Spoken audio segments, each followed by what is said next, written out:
नमस्कार दोस्तों, मैं हूं डॉक्टर देवानंद कुमार। वादे के मुताबिक आज मुझे संधि पढ़ाना है आप लोगों को, तो मैं संधि पढ़ाने के लिए उपस्थित हो गया हूं। और अब मैं संधि से संबंधित सभी प्रकार की जानकारियां क्रमशः आप लोगों को प्रदान करने की कोशिश करूंगा। तो आइए समझते हैं संधि किसे कहते हैं। दोस्तों, संधि शब्द जो है, इसका शाब्दिक अर्थ होता है मेल या जोड़। संधि शब्द का शाब्दिक अर्थ होता है मेल या जोड़। आसान भाषा में संधि को संक्षेप में समझना हो तो संधि का मतलब क्या है, सवाल उठता है। तो संधि का मतलब है मेल या जोड़। संधि का मतलब है मेल या जोड़, ठीक है। अब देखिए संधि शब्द जो है, संधि शब्द संस्कृत धातु धा, संस्कृत धातु धा। धा का मतलब क्या होता है? रखना या जोड़ना। धा का मतलब होता है रखना या जोड़ना। में सम उपसर्ग लगने से बना माना जाता है।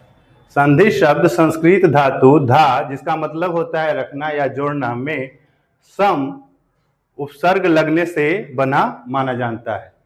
आप जानते हैं कि उपसर्ग किसे कहते हैं? किसी शब्द के पहले जो शब्दांश लगता है उसे उपसर्ग कहते हैं। तो संधि में सम उपसर्ग लगता है, ठीक है। अब इसे सरल भाषा में समझिए, इसे सरल भाषा में समझिए। सम का मतलब क्या है? सम उपसर्ग का मतलब होता है साथ या अच्छी तरह। सम उपसर्ग का क्या मतलब होता है? साथ या अच्छी तरह। और धा का मतलब क्या होता है? रखना या जोड़ना। धा का मतलब होता है रखना या जोड़ना। इन दोनों से बना भाव है, इन दोनों से जो बना भाव है उसको कह सकते हैं कि अच्छी तरह जोड़ना या मेल करना। अच्छी तरह जोड़ना या मेल करना। इसीलिए संधि का शाब्दिक अर्थ होता है मेल, जोड़, मिलन या संबंध। इसलिए संधि का शाब्दिक अर्थ होता है मेल, जोड़, मिलन या संबंध। अब याद रखने की ट्रिक मैं आप लोगों को बता देता हूं। संधि जो है दो शब्दों के मेल से बना है, सम धन धी। सम का अर्थ होता है साथ या मिलकर, और धी का मतलब होता है रखना या जोड़ना, अर्थात मिलाकर जोड़ना। संधि में हम यही करते हैं, मिलाकर जोड़ते हैं। हम जानते हैं कि संधि की कई परिभाषाएं अलग अलग वैयाकरणों ने अलग अलग ढंग से दी है।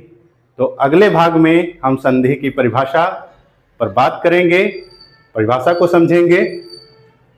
फिलहाल यहीं तक। अगर पसंद आया हो तो सब्सक्राइब, लाइक, कमेंट और शेयर जरूर करिएगा। इसका अगला भाग अगले भाग में। तब तक के लिए धन्यवाद, शुक्रिया।